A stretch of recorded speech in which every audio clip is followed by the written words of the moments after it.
হুরায়রা রাদিয়াল্লাহু তাআলা আনহু বলেন, রাসূল সাল্লাল্লাহু আলাইহি সাল্লাম একদা বললেন, আরবাউন লিসাদা, সুখময় জীবনের জন্য চারটা জিনিস লাগে। মানুষ যদি সুখ শান্তিতে বাস করতে চায় তাহলে চারটা জিনিস লাগবে, তাহলে তার জীবন সুখময় হবে। এক, আল মারাতুস সলেহা, এক নম্বরে আছে ভালো স্ত্রী। এক, আল মারাতুস সলেহা, ভালো স্ত্রী। দুই, আল জারুস সলে, ভালো প্রতিবেশী। তিন, আল মারকাবুল হানি, একটা ভালো গাড়ি। চার, আল বাইতুল ওয়াসে, প্রশস্ত ঘর। তো এক নম্বরে কি আছে? ভালো স্ত্রী। চলেন, সাওবান রাদিয়াল্লাহু তাআলা আনহু বলেন যে, লাউ নালামু আইউল মালিক খায়রুন লানাত্তাখিজাহু, আমরা যদি জানতাম যে সবচেয়ে উত্তম সম্পদ কোনটা, তাহলে সেটা আমরা গ্রহণ করতাম। আমরা যদি জানতাম যে সবচেয়ে উত্তম সম্পদ কি, তাহলে সেটা আমরা নিতাম। তখন আল্লাহ রাসূল বলছেন, শোনো শোনো শোনো, আফজালহু, সম্পদের সবচেয়ে উত্তম সম্পদ লিসানুন যাকির, ওই জিহ্বা, যে জিহ্বা সুবহানাল্লাহ, আলহামদুলিল্লাহ, আল্লাহু আকবার বলতে পারে। দুই, কালবুন শাকির, ওই অন্তর যে অল্পতেই খুশি। ব্যবসা বাণিজ্যে 2000 টাকা লাভ হলেও খুশি, 10,000 টাকা লাভ হলেও খুশি, 200 টাকা লাভ হলেও খুশি, আলহামদুলিল্লাহ। ওই অন্তর হচ্ছে সঞ্চিত সম্পদ। তিন, ওয়াজাউজাতুন মুমিনাতুন তুইনুহা আলা দীনিহি, ভালো স্ত্রী যে তার স্বামীকে দ্বীনের উপরে সহযোগিতা করতে পারে। ভালো স্ত্রী যে স্বামীকে দ্বীনের উপরে সহযোগিতা করতে পারে, ভালো কাজে সহযোগিতা করতে পারে। ওরই তো অভিমান মিটে না, তাহলে ভালো কাজে সহযোগিতা করবে কি? ওরই তো অভিমান মিটে না। ওই তো আজকে যেতে চেয়েছে আপনার মাঝিরা বাজারে, আগামীকালকে যেতে চাইবে বগুড়া শহরে, আর সবসময় তার কাছে একটা ভ্যানিটি ব্যাগ থাকে। ভ্যানিটি ব্যাগ ছাড়া তো আমরা চলতে পারি, তা তো দেখতে পাচ্ছি। আব্দুল্লাহর আম্মা বিবাহের 11 দিন পর থেকে প্রতিষ্ঠানের প্রধান শিক্ষিকা। আমরা কোনোদিন বাজারেও যাইনি, আমরা কোনোদিন ভ্যানিটি ব্যাগ কাছেও নিইনি, ওটার নামটা খালি শুনি। তো আমরা তো আছি দুনিয়াতে বেঁচে, আমি তো কোনোদিন ওটা স্টলেই বসিনি, কোনো দিন নয়। আমার 16 বছর ছাত্র জীবন আর 34 বছর শিক্ষক জীবন।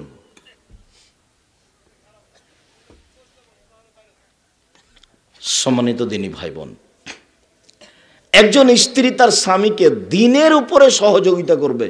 দেখো, আমি তোমাকে খুব ভালোবাসি, তুমি যেভাবে রাখবা আমি সেভাবে থাকতে প্রস্তুত, আমি লবণ ভাতেই খুশি, আমাকে খুশি করার জন্য অবৈধ পয়সা উপার্জন করতে হবে না, আমি তোমার পায়ের নিচে দিনে নিজেকে বিলিয়ে দিতে চাই, আমার পক্ষ থেকে তোমার উপরে কোনো প্রকার অভিমান আপত্তি থাকিবে না।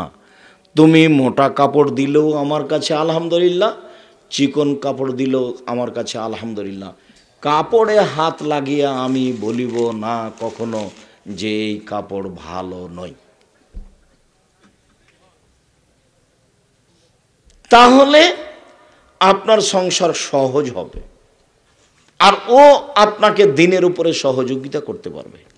আরও যদি কথায় কথায় উল্টা কথা বলে, তাহলে আপনি হিসাবই করতে পারবেন না, টিকতে পারবেন না। ভালো স্ত্রী। আবু হুরায়রা রাদিয়াল্লাহু তাআলা আনহু বলেন, রাসূল সাল্লাল্লাহু আলাইহি সাল্লাম বলেন, খায়রুন নিসায়ে, পৃথিবীতে সবচেয়ে ভালো মহিলা সেই কে? তাসুররু হয়ে যান নাজারা, স্বামীর সাথে কথা বললে হাসি মুখে বলে। দুই, ওয়াইজা আতাত হয়ে যা আমারা, আদেশ করলে পালন করে। তিন, ওই যা গাবানা হাফেজাত, যখন স্বামী বাড়িতে থাকে না তখন নিজেকে হেফাজতে কন্ট্রোলে রাখে, ওর সাথে কথা বলে না, মোবাইলে যার তার সাথে কথা বলে না। এই হলো সবচেয়ে ভালো নারী। এক, স্বামীর সাথে কথা বললে হাসি মুখে বলে।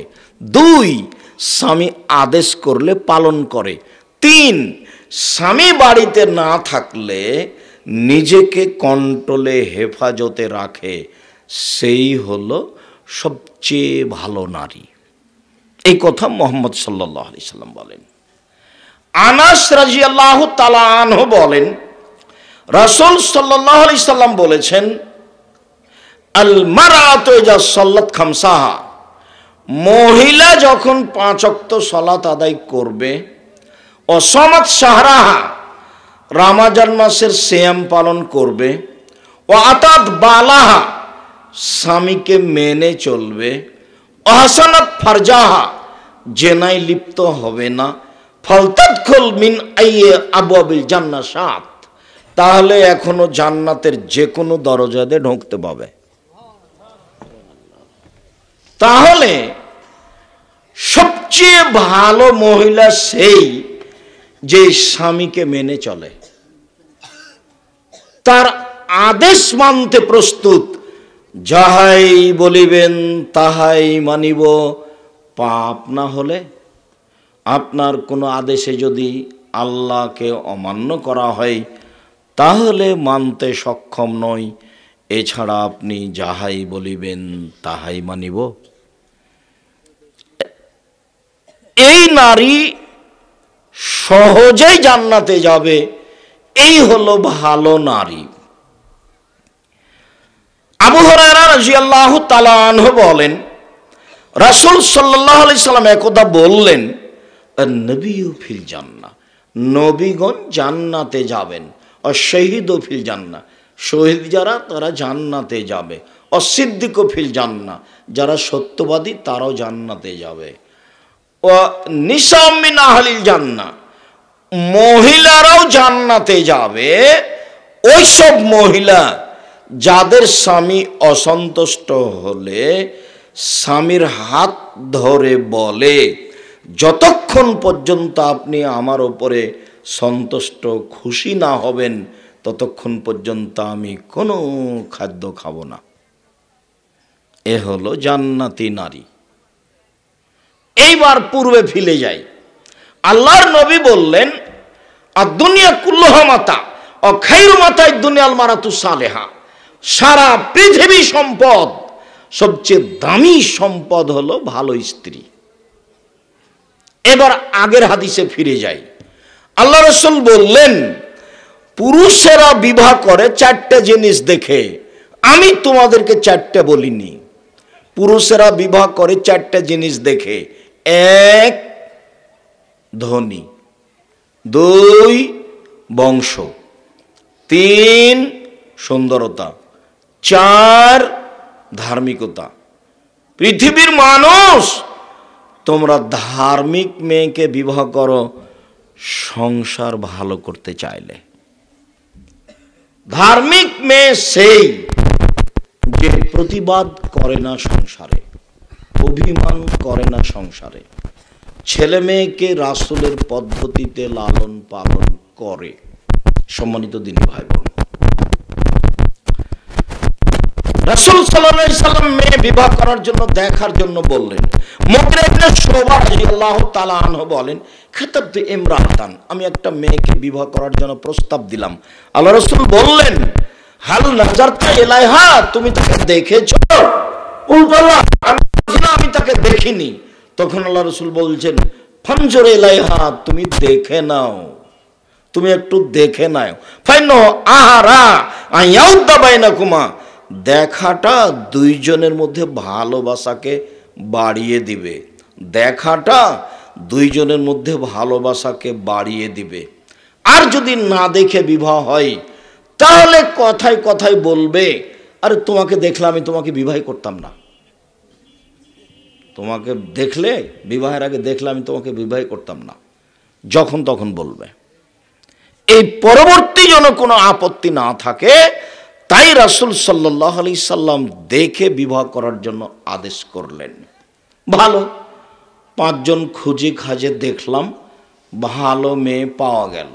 ফানকিহু মা তাবা লাকুম, যেটা ভালো লাগে সেটা বিবাহ করো। আল্লাহ বলছেন যেটা ভালো লাগে সেটা বিবাহ করো। এবার এই লোকটা এই যে খুঁজতে লাগলো, মানে বারে মেয়েকে তো এই কথা বলা হয়নি যে তুমি ভালো স্বামী গ্রহণ করো, পুরুষকে বলছো তুমি ভালো মেয়ে গ্রহণ করো। ও তো খুশি হয়ে গেছে, একে দেখে ওকে দেখে, একে দেখে ওকে দেখে, ঘুরতে ঘুরতে ঘুরতে ল্যাংড়াটা পছন্দ হয়েছে।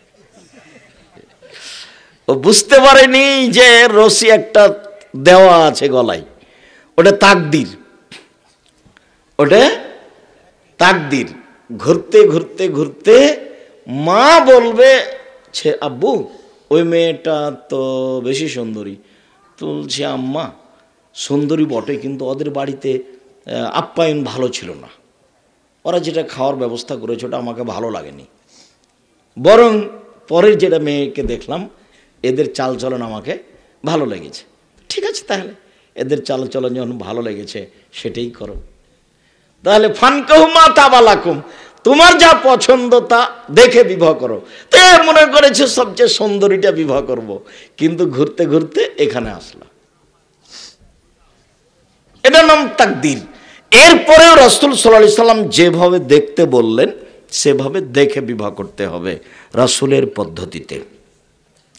বিবাহের পূর্বে সবাই মিলে দেখা হবে না, মা খালা ফুফুকে নিয়ে দেখতে যাওয়া যেতে পারে, বাপ দেখতে পাবে না, বন্ধু বান্ধব দেখতে পাবে না, হারাম। বিবাহের পূর্বে দেখতে গিয়ে আংটি পরানো হারাম, বিবাহের পূর্বে দেখতে গিয়ে টাকা পয়সা দেওয়া হারাম। বিবাহের জন্য যেভাবে খেলাধুলা, খেলতামাশা, অনুষ্ঠান, দৌড়াদৌড়ি, ঝাঁপাঝাঁপি, রক্ত ছিটানো, আপনার রং ছিটানো, কত কি আছে, এগুলো সব জাহেলিয়াত, কুসংস্কার। দিন যত যাবে তত বাড়বে, এগুলো সব হিন্দুদের নীতি, সব এসে জমা হবে, একটাও জায়েজ নয়। এভাবে গান বাজনা, বাদ্যযন্ত্র, গান বাজনা টোটালে হারাম, অথচ গান বাজনা ছাড়া বিবাহই হচ্ছে না। আর বড় মেয়েদের নাচ, বড় মেয়েদের গীত, কত কি, তার তো কোনো হিসাবই নেই। সব কাপুরুষ, যাদের মেয়েরা ওই বাড়িতে গিয়ে গান বাজনা করে, নাচে, হলুদ মাখায়, এদের বাপ এদের মা হলো একেবারে কাপুরুষ, একেবারে ঘৃণিত বাপ, একেবারে ঘৃণিত। এরকম বাপকে আমি খুব অন্তর থেকে ঘৃণা করি। ওর কারণে এই পরিবারটা নষ্ট হয়েছে। কেন যাবে?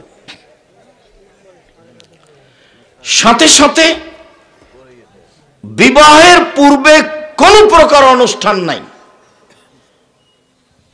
হলুদ মাখতে হবে এর কোনো বিধান দুনিয়াতে নেই। মাখতে পারে, হলুদ গায়ে দিতে পারে, ওর মা দিবে, ওর খালা দিবে, ওর ফুফু দিবে, ওর বোন দিবে, ওর ভাবি কেন এখানে, ওর চাচাতো বোন কেন এখানে? তাহলে তো সূচনাতেই জেনা। আল্লাহর নবী বলছেন লা তুবাশশিরুল মারআতু আল মারাতা, একজন মহিলা একজন মহিলার গায়ে হাত লাগাতে পারে না। কেন?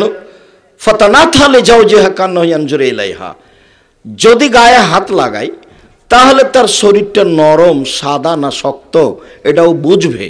তখন সে তার স্বামীর সামনে বলবে, তার বাপ ভাইয়ের সামনে বলবে, তখন তার স্বামী তাকে অন্তরের চোখে দেখবে। একটা মেয়েকে অন্তরের চোখে দেখা হারাম। একজন মৌলানা সাহেব হাই স্কুলে ছেলে মেয়ে একসাথে বসে পড়ে, সেখানে শিক্ষকতা করতে পারে কি করে? কলেজ তো থাকলোই।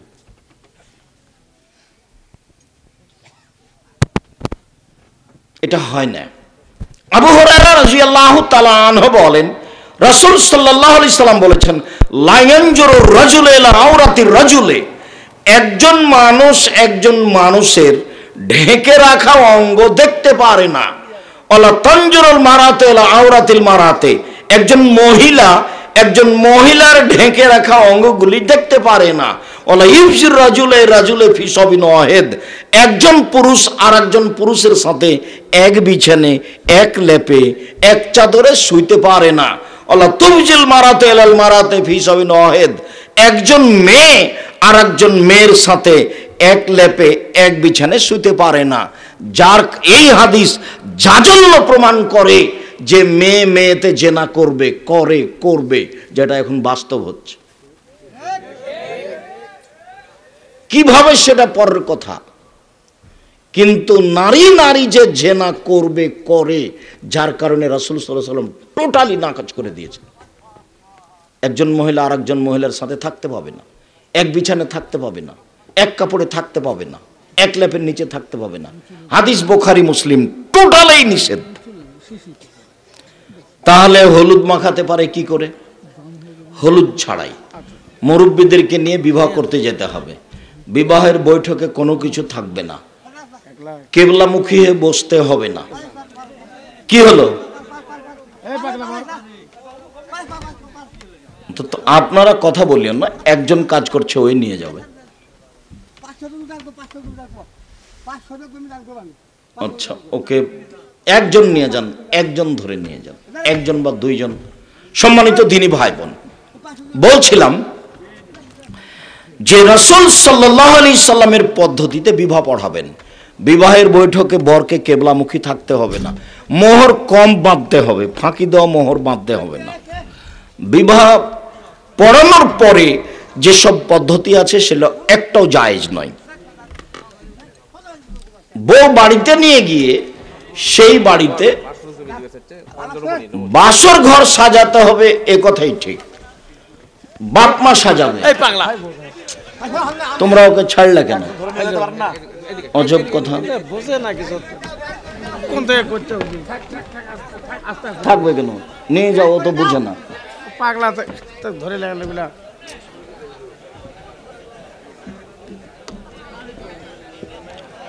সম্মানিত দ্বীনি ভাই বোন, বলছিলাম বিবাহ করে স্ত্রী বাড়িতে নিয়ে গিয়ে কোনো প্রকার অনুষ্ঠান হবে না। অনুষ্ঠান হলো বাসর ঘর সাজাতে হবে, এ কথাই ঠিক। বাসর রাতের সকালে অলিমা হতে হবে, এটাই ঠিক। আবু হুরায়রা রাদিয়াল্লাহু তাআলা আনহু বলেন, রাসূল সাল্লাল্লাহু আলাইহি ওয়াসাল্লাম বলেছেন, শাররুত্তমে ইদাল আগনিয়ে ও ইতরাকুল ফুকারা, সবচেয়ে খারাপ অলিমা ওই খাদ্য যাতে ধনীকে দাওয়াত দেওয়া হয়, গরিবকে ছেড়ে দেওয়া হয়। হাদিস বুখারী মুসলিম। যদি সেখানে প্রতিবেশী গরিব মানুষ দাওয়াত না দেওয়া হয়ে থাকে, শুধু এলাকার ধনী মানুষ দেওয়া হয়ে থাকে, তাহলে ওই খাদ্যকে ড্রেনে ফেলে দিতে হবে, যেটা কুকুর সিরগাল খাবে। কেন? ওটা সবচেয়ে নিকৃষ্ট খাদ্য। তারপর আর রাসূল বললেন, ওমান তারাকা দাওয়া ফাকাদ আসাবাল কাসেম, যে ব্যক্তি ওলিমার ব্যবস্থা করলো না, সে আবুল কাসেমের নাফরমানি করলো। সন্তান হলে মুখ মিষ্টি করতে হবে, এর বৈধতা নেই। সন্তান হলে খাতনা করার সময়তে, মুসলমানি দেওয়ার সময়তে অনুষ্ঠান করতে হবে, এর বৈধতা নেই। 7 দিনের দিন আকিকা দিতে হবে, মানুষকে, দেশবাসীকে দাওয়াত দিতে হবে, এর প্রমাণে আল্লাহর নবী কোনো কিছু বলেননি। আল্লাহর নবী বললেন, অলিমা করে না যে সে নাফরমান, অলিমা করবে যার যত টাকা বেশি আছে সে তত বড়। বোঝা গেল না? অলিমা বাসর রাতের পরের দিন হবে, এটাই সুন্নাত। বাসর ঘর সাজাতে হবে, এটাই ঠিক। ওই বিষয়ে আজকের মতো আর বেশি বললাম না। বাসর ঘর সাজাতে হবে, একাধিক সহিহ হাদিস। আদর্শ পরিবার বইটা পড়লে দেখা যাবে বাসর ঘরের কথা। তবে বাসর ঘরের সাথে জড়িত যেই কথাটা, সেইটা একটু বলে নিই। বাসর ঘরে ঢুকে স্বামী স্ত্রী প্রথমে 2 রাকাত সালাত আদায় করবেন। স্বামী ইমাম হবে, স্ত্রী মুক্তাদি হবে পিছনে। ইমামতিতে 2 রাকাত সালাত হওয়ার পরে মাথায় হাত দিয়ে বলতে হবে, আল্লাহুম্মা ইন্নী আসআলুকা খায়রাহা ওয়া খায়রা মা জাবালতাহা আলাইহি। হে আল্লাহ, আমি এর কল্যাণ চাচ্ছি, আর তুমি যে কল্যাণ দিয়ে একে সৃষ্টি করেছো সেই কল্যাণ চাচ্ছি। ওয়া আউযু বিকা মিন শাররিহা ওয়া শাররি মা জাবালতাহা আলাইহি। হে আল্লাহ, এই স্ত্রীর অকল্যাণ থেকে তোমার কাছে বাঁচতে চাচ্ছি, আর যে ক্ষতি, বেহায়াই, অশ্লীল কাজ দিয়ে সৃষ্টি করা হয়েছে সেখান থেকে তোমার কাছে বাঁচতে চাচ্ছি। এই দোয়া বাসর রাতে মাথায় হাদিয়া পড়তে হবে। তারপরের জীবন দাম্পত্য জীবন। ইবনে আব্বাস রাদিয়াল্লাহু তাআলা আনহু বলেন, আল্লাহর নবী বলেছেন, লাউ আন্না আহাদাকুম আইয়াতিয়া আহলাহু, তোমাদের কোনো ব্যক্তি যদি তার স্ত্রীর নিকটে যায়, ফাকালা, তারপর সে যদি বলে, আল্লাহুম্মা জান্নিবনা শাইতানা, হে আল্লাহ তুমি আমাকে আর আমার স্ত্রীকে শয়তান থেকে বাঁচাও, অজান্নিবি শয়তানা মা রাযাক্তানা, আর আমাদের দুইজনের মিলনে যে সন্তান দিবা এই সন্তানকে শয়তান থেকে বাঁচাও। এখন আল্লাহ রাসূল বলছেন যে ইউকাদ্দারু বাইনাহুমা যালিকা লাইজুরহু শয়তান আবাদা, এখন যদি তাদের কোনো সন্তান পেটে আসে, শয়তান এই সন্তানের কোনো ক্ষতি করতে পারবে না। তাহলে বাসর রাতে যদি মাথায় হাত দিয়ে এই দোয়া না হয়, মিলনে যদি এই দোয়া না হয়, তাহলে ওই ছেলে অন্যায় অবিচার করবে, লুটতরাজ করবে, জেনাচুরি করবে, পড়াশোনা করবে না, গান বাজনায় মত্ত থাকবে, দুই কানে ইয়ারফোন লাগা থাকবে, এটাই ঠিক। কেন? হাদিস তো বুখারী মুসলিম।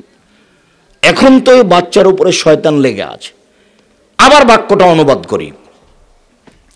আল্লাহ রাসূল বলছেন, তোমাদের কেউ যদি তার স্ত্রীর নিকটে যায়, সে যদি বলে বিসমিল্লাহ, আমি আল্লাহর নামে মিলন, পারিবারিক জীবন মিলন আরম্ভ করলাম, আল্লাহুম্মা জান্নিবনা শাইতানা, হে আল্লাহ তুমি আমাদের দুইজনকে শয়তান থেকে রক্ষা করো, ও জান্নাবি শয়তানা মা রাযাক্তানা, আর আমাদের যে সন্তান দিবা এই সন্তানকে এই শয়তান থেকে রক্ষা করো।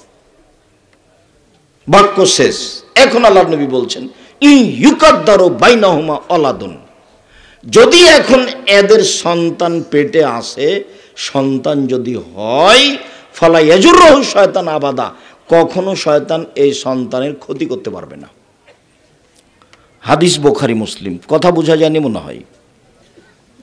সম্মানিত দিনী ভাই বোন, আবার পূর্বে ফিরে এসে এক অংশ বলে আমরা আলোচনার শেষের দিকে চলে আসছি। বিবাহের ব্যাপারে জরুরি কথা যে রাসূল সাল্লাল্লাহু আলাইহি সাল্লাম বলেছেন, দেখে বিবাহ করো, দেখে বিবাহ করা ভালো। এরপরে রাসূল সাল্লাল্লাহু আলাইহি সাল্লাম বলেছেন যে লা নিকাহা ইল্লা বিওয়ালিন, পিতা ছাড়া বিবাহ হবে না, অভিভাবক ছাড়া বিবাহ হবে না, ওয়ালা নিকাহা ইল্লা বিশাহিদাইনে, দুইজন সাক্ষী ছাড়া বিবাহ হবে না। আয়েশা রাদিয়াল্লাহু তাআলা আনহা বলেন, আইয়ুমা ইমরাতিন নাকাহাত বেগারে ইজনি ওয়ালিহা ফানিকাহুহা বাতিল, ফানিকাহুহা বাতিল, ফানিকাহুহা বাতিল, কোন মেয়ে যদি বাপের অনুমতি ছাড়াই বিবাহ বসে, সেই বিবাহ বাতিল, সেই বিবাহ বাতিল, সেই বিবাহ বাতিল, কোর্টের বিবাহ বাতিল, কোর্টের বিবাহ বাতিল, কোর্টের বিবাহ বাতিল। আবু হুরায়রা রাদিয়াল্লাহু তাআলা আনহু বলেন, আল্লাহর নবী বলেছেন, লা তুজাব্বিজুল মারাতু আল মারাতা, একজন মহিলা একজন মহিলার বিবাহ দিতে পারে না, ওয়ালা তুজাব্বিজুল মারাতু নাফসাহা, কোন মেয়ে নিজে নিজে বিবাহ বসতে পারে না। এই কথা বলার পর আল্লাহ রাসূল বলছেন, ইন্না জানিয়া হিয়া আল্লাতী তুজাব্বিজু নাফসাহা, সেই মহিলা ব্যভিচারিণী যে নিজে নিজে বিবাহ বসেছে, বাপকে না বলে যে বিবাহ বসেছে, সেই মহিলা ব্যভিচারিণী। বাপ ছাড়া বের হয়ে গিয়ে কোর্টে বা কাজীর কাছে যে বিবাহ হয়েছে, সেই বিবাহতে যদি 10 ছেলে হয়, সবটাই জারজ অবৈধ সন্তান। শেষ পর্যন্ত যদি তার বাপ মরে যায়, তার ভাই মরে যায়, যেগুলো ছেলে অবৈধভাবে হয়েছে, সেই ছেলে অভিভাবক হয়ে মায়ের বিবাহ পড়াবে।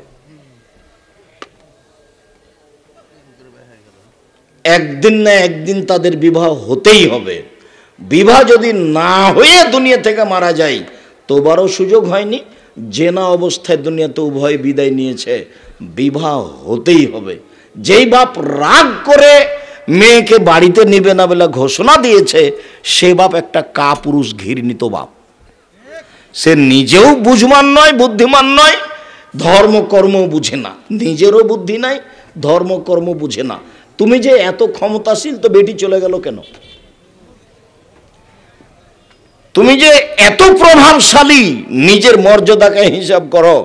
জিন্দেগিতে সে মেয়েকে আনবো না, মেয়েকে টুকরা টুকরা করে নদীতে ভাসিয়ে দেবো। ওহ, কত তার মর্যাদা, মর্যাদার হিসাব করে। আর সেই দিন দেখলেন আপনি যে মেয়ে ঢাকা বিশ্ববিদ্যালয়ে পড়ে, তো গ্রামের চাচা তো ভাতিজাকে বলছে তোমার বোনকে নিয়ে যাও, মেয়ে ঢাকা বিশ্ববিদ্যালয়ে নিয়ে যাও। চাচা তো ভাতিজার সাথে মেয়েকে পাঠিয়ে দিল। তো ওটা কি ওর স্বামী নাকি? ওটার সাথে পাঠাচ্ছেন যে।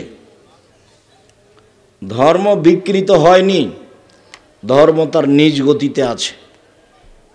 কোর্টের বিবাহ বাতিল, কাজী অফিসের বিবাহ বাতিল, বের হয়ে যাওয়া বিবাহ বাতিল, সব হারাম। এতে যত সন্তান হয়েছে সব অবৈধ। আজ হোক আর কাল হোক, দুইজন সাক্ষী নিয়ে বাপের উপস্থিতিতে, বাপ মারা গেলে চাচার উপস্থিতিতে, চাচা মারা গেলে তার নিজ ভাইয়ের উপস্থিতিতে, তার ভাই না থাকলে তার গ্রাম্য দায়িত্বশীলের উপস্থিতিতে বিবাহ হতেই হবে। সম্মানিত দিনী ভাই বোন, এখন আপনার সংসার হোক, ছেলে মেয়ে লালন পালন করেন, রাসূলের পদ্ধতিতে করেন। পদ্ধতিতে একটা কথা থাকলো মাত্র আজকের জন্য। আল্লাহ এই ছেলে, রাসূল সাল্লাল্লাহু আলাইহি সাল্লামের একটা কথা থাকলো আজকের জন্য। আল্লাহ রাসূল বললেন, আনফিক আলা ইয়ালিক মিন তাওলিক, তুমি তোমার উপার্জিত সম্পদ ছেলে মেয়েকে লালন পালন করতে, পড়াশোনা শিখাতে খরচ করো। আবার বুঝেন, এই ছেলে আমার দিকে খেয়াল করো, কার গায়ে হাত দিয়ে বসে আছো? শোনো, আল্লাহর নবী বলছেন তোমার ছেলে মেয়েকে লালন পালন করো, পড়াশোনা শিখাও তোমার উপার্জন দিয়ে। তাহলে বাপের বিত্তশালী বাপ, সম্পদ দিয়ে শিখাবো, নইলে ব্যবসা করে ছেলে মেয়েকে পড়াবো, নইলে দিন মজুরি করে ছেলে মেয়েকে পড়াবো, নইলে শেষে ভিক্ষে করে ছেলে মেয়েকে পড়াবো। ছেলে টোকাই হতে পারে না যতদিন বাপ বেঁচে আছে, মেয়ে গার্মেন্টসে যেতে পারে না যতদিন বাপ বেঁচে আছে। বাপ শেষ পর্যন্ত কি করে ছেলে মেয়েকে পড়াবে? ভিক্ষা করে। এটা হলো মানুষের উপার্জনের শেষ সীমা। ভিক্ষাটা মানুষের উপার্জনের শেষ সীমা। বাপ ছেলে মেয়েকে লালন পালন করবে, পড়াবে 25 থেকে 30 বছর পর্যন্ত। 15 বছর 16 বছর বয়সের ছেলেকে ব্যবসায় লাগালছেন কেন? কেন লাগাবেন? কেন লাগাবেন? আমি বাহির থেকে এসে নাচল মাদ্রাসা থেকে গিয়ে বাড়িতে গেলে, যখন আমি জমিতে কোনো কাজ করতে যেতাম, তখন আমার বাপ আমাকে বলতেন, বেটা তোমাকে যদি জমিতে কাজ করতে হয় তাহলে আমার মরার পরে করিও। আমার বাপ পড়াশোনা কিছুই জানতেন না। আমি পড়াশোনা করতে গিয়ে পড়ছি না বসে আছি না কি করছি আমার বাপ জানে না। কিন্তু জমি জায়গায় কাজ করতে গেলে আমাকে বলতেন যে এই কাজটা তুমি কখন করবে? আমার মরার পরে। আমি বেঁচে আছি, তোমাকে সংসারের কাজ করতে হবে, এটা আমি চাই না। আপনি ছেলে মেয়েকে কেন এখানে কাজে লাগালেন?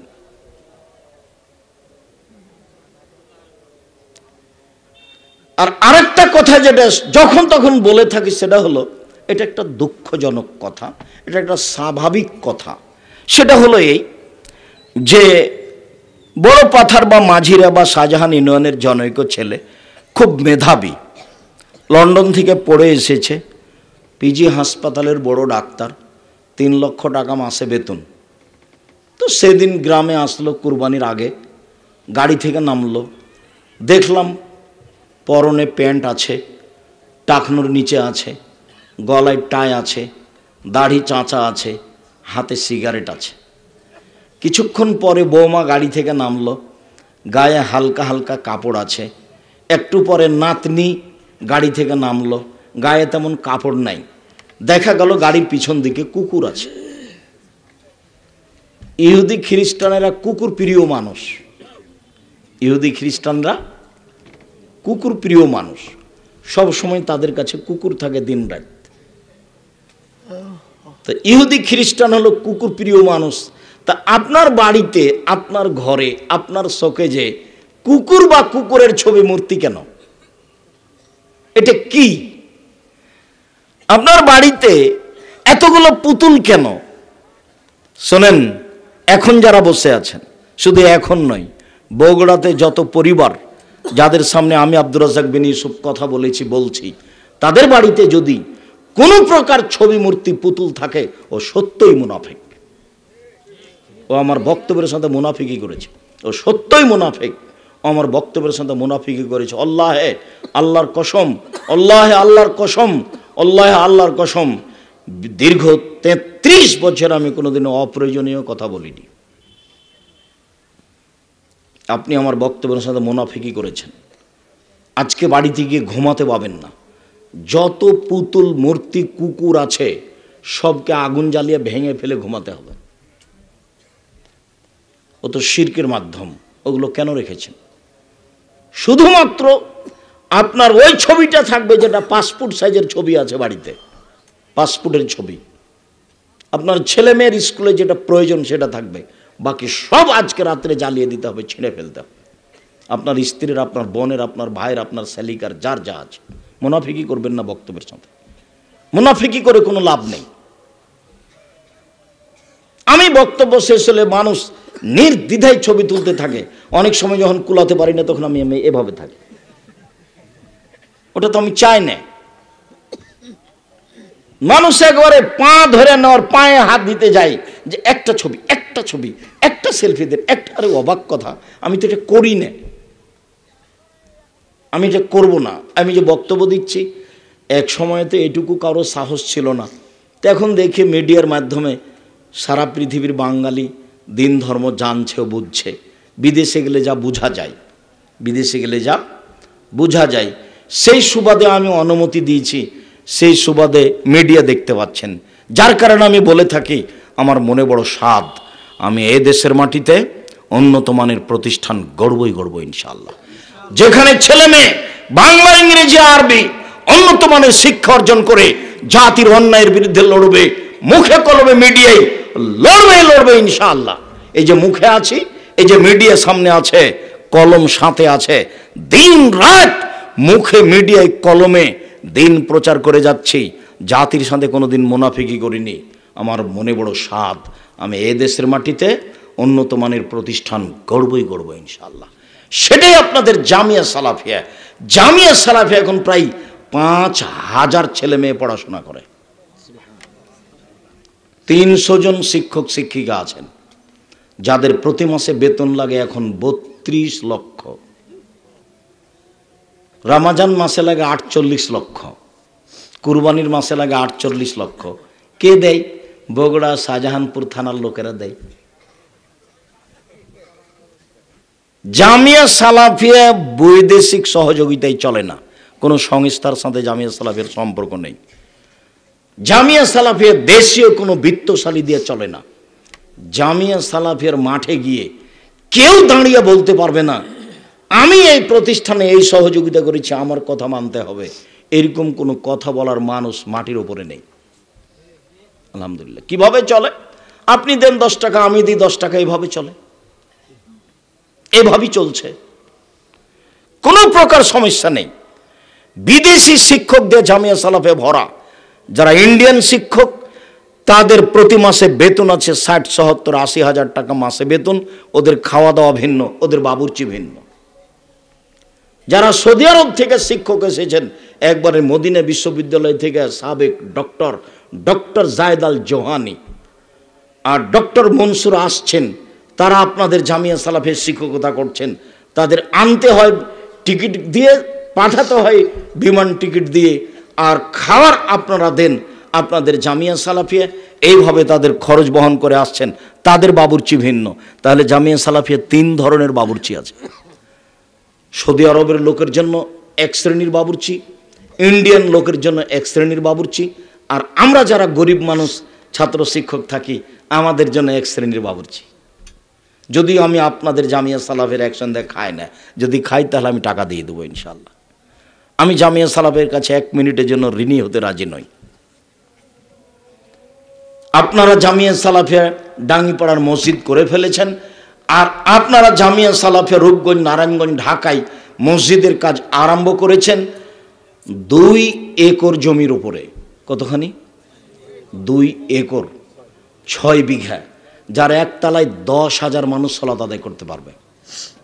কিভাবে হবে? হবে একদিন ইনশাআল্লাহ। যার পাইলিং খরচ আছে 4 কোটি টাকা। ইঞ্জিনিয়ারকে বলছে ওগুলো আমাকে শুনিয়ে কোনো লাভ নেই, আল্লাহকে বলেন যে আল্লাহ তুমি ব্যবস্থা করো, হবে একদিন ইনশাআল্লাহ, হবেই হবে।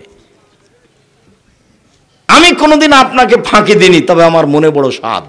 লক্ষ লক্ষ টাকা খরচ করে আল ইতিসাম পত্রিকা আপনারা বের করছেন, লক্ষ লক্ষ টাকা খরচ করে আপনারা দাওয়ায়ে আল্লাহর কাজ করছেন। হঠাৎ একদিন দেখছি গাড়ির গায়ে লেখা আছে দাওয়ায়ে আল্লাহ। আমি বললাম আব্বু আর দাওয়ায়ে আল্লাহটা কি? তখন আমাকে বলছে আব্বু আমি তো লন্ডন এসব দেশ ঘুরে দেখলাম যে ইহুদি খ্রিস্টান বিদ্যার বুদ্ধি বিক্রি করে খায়।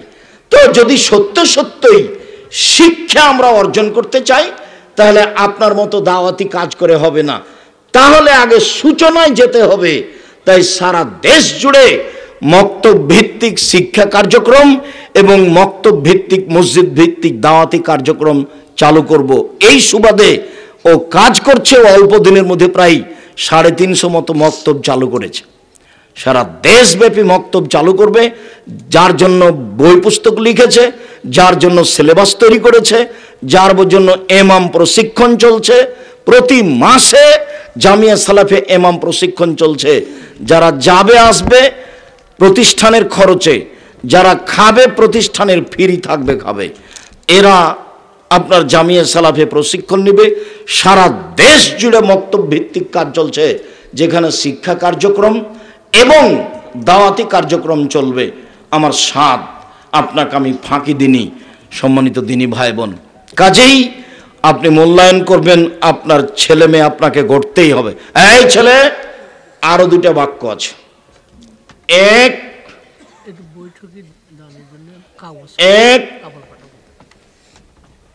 আপনি নিজ খরচে ছেলে মেয়েকে লালন পালন করবেন। 2, ওলা তারফা আনহুম আসাকা আদাবান, পরিবারের ওপর থেকে শিষ্টাচারের লাঠি উঠাতে পাবেন না।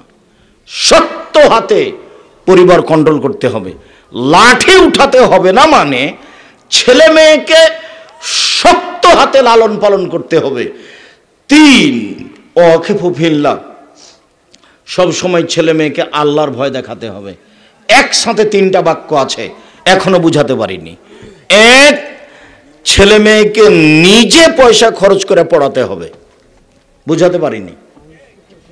নিজে পয়সা উপার্জন করে ছেলে মেয়েকে পড়াতে হবে। শেষ পর্যন্ত কিভাবে উপার্জন করতে হবে?